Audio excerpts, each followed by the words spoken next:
Till now, we have understood what is utility, features related to utilities, the types of utility, concepts of utility, the law regarding the diminishing marginal utility, relationship between the total utility and the marginal utility, okay, assumptions related to the law of DMU, and exceptions related to the law of DMU. Now, in this video, we will be learning about the criticism regarding the law and significance of the law, why it is so important. Okay. So जब भी हम कुछ नया चीज़ invent करते हैं, whenever a new product or a new thing is invented or discovered in this new world, okay, there might be some critics. उसको criticise करने वाले तो बहुत सारे लोग होते ही हैं, उसकी कुछ खामियां निकालेंगे. They might pick out some limitation from that particular product, from that particular discovery. Okay, कि क्या क्यों कमी है, क्या कमी है उस प्रोडक्ट में, क्या ख़राब है. तो वैसे ही लॉ ऑफ DMU जब प्रोफेसर गॉसन और प्रोफेसर अल्फ्रेड मार्शन ने जब दुनिया के सामने लाया, तो कुछ लोगों ने उसको क्रिटिसाइज़ किया because they were not covering a certain point उनके हिसाब से. तो वो क्या क्रिटिसिज्म उनको फेस करना पड़ा था, वो हम कुछ जानने वाले. There are 5 points for the criticism of the law of the DMU. So first of all, what is law of DMU? Law of DMU is the more you have it the less you want it. Okay, मतलब जितना ज़्यादा रहेगा उतना. This is not the exact line of the law, but meaning यही है. Okay, now the criticism of the law. First criticism says about the unrealistic assumption. हम लोग ने लास्ट वीडियो में अजम्पशंस तो पढ़े थे. There are total 8 assumption, and if you want DMU, the law of DMU to work, then all these 8 assumption must be fulfilled. अब ये law criticism कहते हैं कि ये भी जो भी अजम्पशन है ये अनरियलिस्टिक है, मतलब इसका कुछ बेसिस नहीं है, ये तो कोई भी उठ के बना दिया है assumption. For example, all this assumption can not be fulfilled in a single object और अ सिंगल वांट. ठीक है ना, 8 के 8 अजम्पशन कैसे फुलफिल करेंगे? कंटिन्यूटी है, होमोजेनिटी है, कॉन्स्टेंसी है, रीजनेबिलिटी है, सिंगल वांट है. सो there is difficulty to fulfill all this assumption at a particular point of time in a single one. तो ये बेसिस था कि 8 के 8 assumption उसको फुलफिल करना पॉसिबल नहीं है. ठीक है ना, तो फर्स्ट पॉइंट था unrealistic assumption. Coming to the second point says cardinal measurement is a problem. Second criticism है cardinal measurement means the utility can be measured numerically, numbers में measure कर सकते हैं हम लोग. But जो लोग क्रिटिसाइज कर रहे हैं वो कहते हैं utility can be measure in number, it is very difficult to measure utility in number. और इन रियलिटी भी ये सच बात है, यूटिलिटी को हम लोग बोलते तो हैं मुझे इस चीज़ की ज़रूरत है, पर नंबर में हम लोग कैसे बता सकते हैं कि मुझे इतनी ज़रूरत है, इतनी है, मुझे मार्जिनल यूटिलिटी 6 मेरा मार्जिनल यूटिलिटी है. तो to the some extent the point of the criticiser was actually correct. The measurement of the utility is quite difficult, to present it cardinally or numerically. So second concept are cardinal measurement. Third point of criticism says indivisible goods. When the talk of indivisible goods come into the mind of the people, it is a very controversial topic, क्योंकि कोई लोग utility उसमें से निकाल भी लेते हैं, कोई लोग नहीं. Indivisible goods means goods which cannot be divided further. Okay, बल्कि गुड्स, बड़े गुड्स को. फॉर एग्जांपल अगर मैं बात करूँ तो कार, रेफ्रिजरेटर, ओके, ऐसे सब गुड्स के जिसके बहुत सारे पार्ट्स होते हैं, बहुत सारे उसमें मशीन्स यूज हुए रहते. तो वैसे गुड्स को यूटिलिटी फाइंड करना थोड़ा डिफिकल्ट होता है. So indivisible goods is third point for the criticism. Fourth point of the criticism of the law says constant marginal utility of money. Now अभी जैसे कि हमने exceptions में पढ़ा था, exception में fifth point था money. Money जितना भी हो तुम्हारे पास वो कभी कम नहीं होता है. But criticizers says, those who criticize the law says that money भी different denominations में आते हैं. If someone is offering you 5 rupee note, okay, and if someone is offering you 100 rupee note, which will you choose?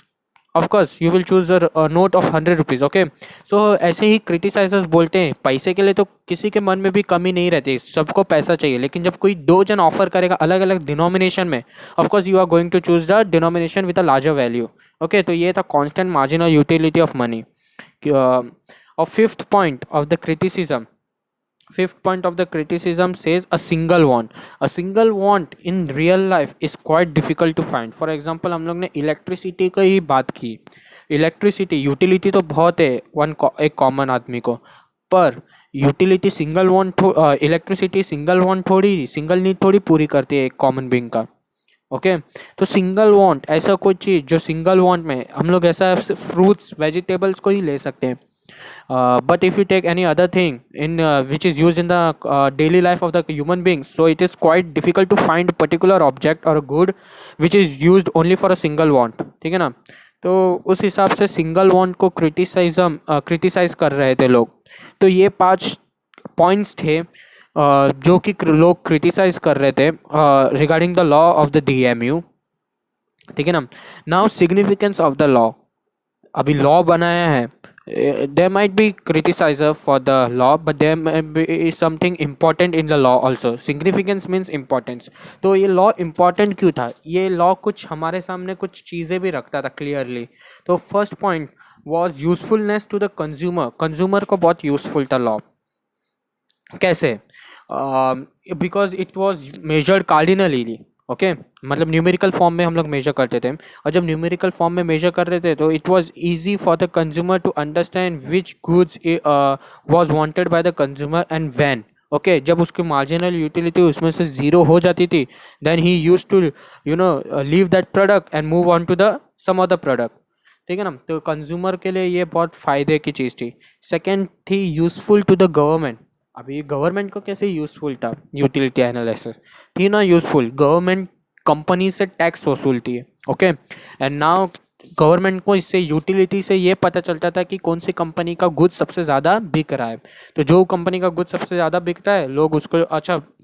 There is a word in this point, progressive tax policy. Progressive tax policy is जो जितना ज़्यादा कमाएगा उससे उतना ज़्यादा tax लिया जाता है. Okay so when government gets to know that the company is earning large और more profits, they use to tax that particular company more. So ये था यूजफुल टू द गवर्नमेंट कि गवर्नमेंट को कंज्यूमर बिहेवियर का आइडिया पता चलता है, and by that they use to charge taxes, progressive tax.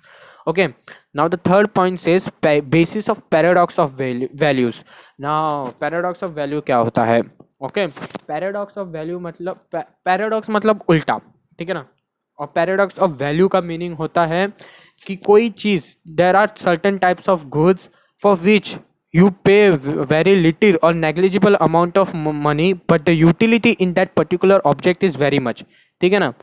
ऐसे गुड्स जिनके लिए हम कम पैसा भरते हैं लेकिन उसका यूज़ हमारे लाइफ में बहुत ज़्यादा है. कोई गैस कर सकता है? वाटर, पानी का हम लोग पैसा भरते हैं क्या जो हमारे घर में आता है? हाँ भरते हैं. पानी पट्टी. ठीक है ना. वाटर टैक्स वो जो भी है 1500 मेरे ख्याल से महीने का लगता है, लेकिन हम वाटर कितना यूज़ करते हैं. ठीक है ना. तो ये था पैराडॉक्स ऑफ वैल्यू. और पैराडॉक्स ऑफ वैल्यू में सेकंड पॉइंट कहते हैं there might be certain goods for which we are paying a very high amount, okay, और premium amount, but for that particular product in which we have little or no utility.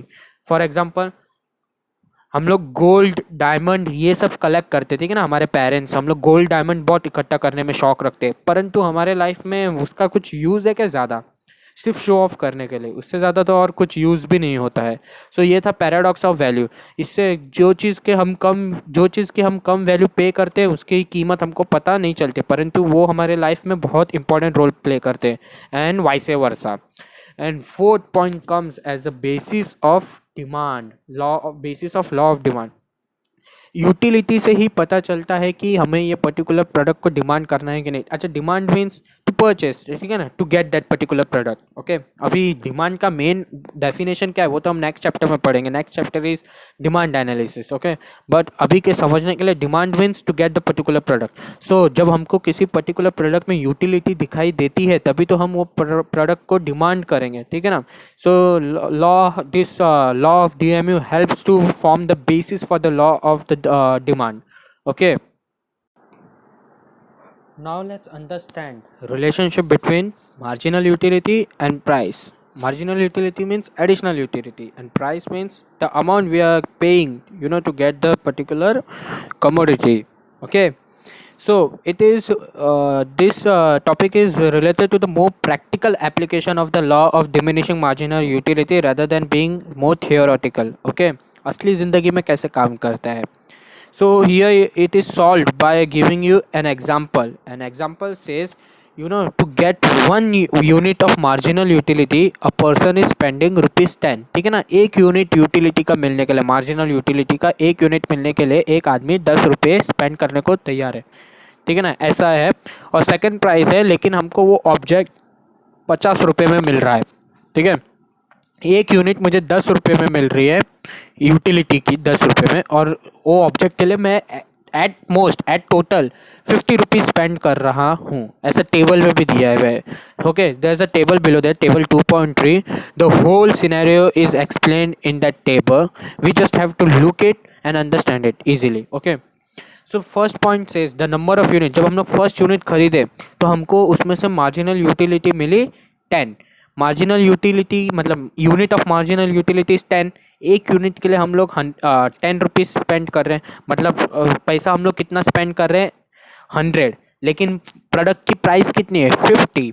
ठीक है ना. तो मतलब इससे क्या हुआ, what is clear in front of us, that marginal utility is more than what we are paying, that is price. ठीक है ना. ऐसे ही एक और एग्जांपल लेते हैं. सेकेंड यूनिट में जब कंज्यूम करेंगे तो सेकेंड यूनिट में हम लोग को मार्जिनल यूटिलिटी मिली 8 units of marginal utility मिली, but for 1 unit we are paying ₹10. So for 8 unit we are paying ₹80, but the actual price of the product is ₹50. And if you compare 80 to 50, if you compare ₹80, if you compare marginal utility of 80 to price of ₹50, 80 is bigger than 50. Okay, third commodity को consume कर रहे हैं हम लोग. Third commodity को जब consume किया तो हमको मार्जिनल यूटिलिटी मिला, units of marginal utility is 7. Okay, and from 1 unit it is 10, and so for 7 unit it is 70. So marginal utility what we are getting from the third unit of a commodity is 70. The price what we are paying is 50. So if you compare, marginal utility is greater than price. Okay, so in fourth unit is highlighted in blue. And now why blue? Because in fourth unit the price and the marginal utility both are equal. ठीक है ना. और fifth और sixth में vice versa, marginal utility कम है, price what the consumer is paying is higher. Okay, the explanation of the whole table is given below between the two paragraphs. Okay, we just have to read this, and while reading it just look at the table to get more idea of what is there in the table. Okay, ऐसे ही करके ये पूरा table clear होगा हमारे pictures के सामने. अब इसके बात करते हैं 3 पॉइंट्स. इधर 3 पॉइंट्स दिए हुए हैं, वो 3 पॉइंट्स क्या कहते हैं. First point says unit which a consumer willingly buys because MU is greater than price are called intra marginal units. ठीक है ना. तो जब तक मैं फर्स्ट, सेकंड और थर्ड यूनिट कंज्यूम कर रहा हूँ, if you look at the first, second and third units, वो 3 यूनिट्स में मुझे मार्जिनल यूटिलिटी ज़्यादा मिल रहा है कंपेयर टू प्राइस. ठीक है ना. मैं पैसा कम पे कर रहा हूँ लेकिन मेरे को यूज़ उसका बहुत ज़्यादा है. ठीक है ना. वैसा होता है, कोई कोई चीज़ कभी कभी ऐसी लगती है ना, अरे यार ये तो बहुत सस्ता मिल रहा है. ऐसा क्यों? वो चीज़ सस्ता नहीं मिल रहा है, उसमें तुमको यूटिलिटी बहुत ज़्यादा दिख रही है. ऐसा होता है. ठीक है ना. तो इसके लिए उसको, वैसे गुड्स को कहते हैं इंट्रा मार्जिनल यूनिट्स, जिसमें यूटिलिटी तुमको ज़्यादा दिख रही है एज कम्पेयर टू प्राइस. तो वैसे गुड्स को कंज्यूमर हमेशा ever ready, willingly to purchase है. ठीक है ना. वो हमेशा खरीदने को तैयार रहता है. Now compared to fourth unit, the particular column which is highlighted in the blue, क्या कहता है वो, unit eight which marginal utility becomes equal with the market price is marginal unit. ठीक है ना. जब मेरे को मार्जिनल यूटिलिटी और प्राइस दोनों इक्वल दिखते हैं, अरे मेरे को इतना ही यूज है जितना मैं पैसा, मतलब कोई कोई गुड्स हम लोग जब खरीदते तो हम लोग कहते हैं ना, हाँ बराबर ही पे किया मैंने, इतने में ही मिलना चाहिए था. तो वैसे गुड्स को मार्जिनल यूनिट कहते हैं, जिसमें मार्जिनल यूटिलिटी और प्राइस दोनों इक्वल रहते हैं, और इसको कहते हैं कंज्यूमर इक्विलिब्रियम. इक्विलिब्रियम मतलब इक्वल है, मतलब कंज्यूमर भी इसमें सेटिस्फाई रहता है कि उसके मन को भी लगता है, द माइंड इज सेइंग हाँ जितना पे किया उतना तो ठीक ही था. ठीक है ना. Now the third point says units which a rational consumer is not willing to buy and consume where he has to pay more than MU are called extra marginal units. ठीक है ना. There are some particular situation in which a normal consumers might be thinking that अरे यार मैंने कुछ ज़्यादा पे कर दिया क्या. ठीक है ना. ऐसा कभी कभी सिचुएशन हमारे सामने आता है, लगता है ये तो कुछ ज़्यादा ही महंगे में मेरे को मिल गया. वो महंगा नहीं मिला, जिस जो चीज़ तुमने परचेज किया ना उसका यूटिलिटी एक्चुअली तुमको इस वक्त नहीं था, ठीक है ना। And that particular type of goods और that particular type of transaction is called as extra marginal utility when the marginal utility in the product which you are buying is less than the price of what you are paying, ठीक है ना। वैसे तीन को बोलते हैं। तो जब rational consumer means consumer of a sound mind, but बराबर दिमाग वाला रैशनल कंज्यूमर है ना, वो ब्लू हाईलाइटेड तक और उसके ऊपर का प्रोडक्ट्स खरीदने की कोशिश करता है, उसके नीचे नहीं। ऑलवेज ही tries to reach the blue column highlighted, sorry, कभी भी रैशनल कंज्यूमर है ना वो कोशिश करता है कि वो मैं ब्लू कॉलम वाले ट्रांजैक्शन करूँ, ब्लू वाले कॉलम का ट्रांजैक्शन करूँ, मतलब मेरा मार्जिनल यूटिलिटी और प्राइस जो मैं पे कर रहा हूँ वो इक्वल होना चाहिए हमेशा, या तो उसके ऊपर का। अगर मेरे को मार्जिनल यूटिलिटी ज़्यादा मिल रहा है कंपेयर टू प्राइस तो भी खुश हूँ मैं, ठीक है ना। सो एक बार तुम लोग वो पैराग्राफ रीड करोगे रिगार्डिंग द पर्टिकुलर टेबल, फिर तुम लोग को तुम्हारे सामने पिक्चर पूरा क्लियर रहेगा। Okay, so with this I think the chapter is over. Okay, so there's a green box, it's just giving you an extra knowledge, just read it. Okay, and try solving the objective of this chapter. It you can also study the answer in detail, or you might, you know, complete the whole exercise of the chapter. It's, I think, quite easy for you.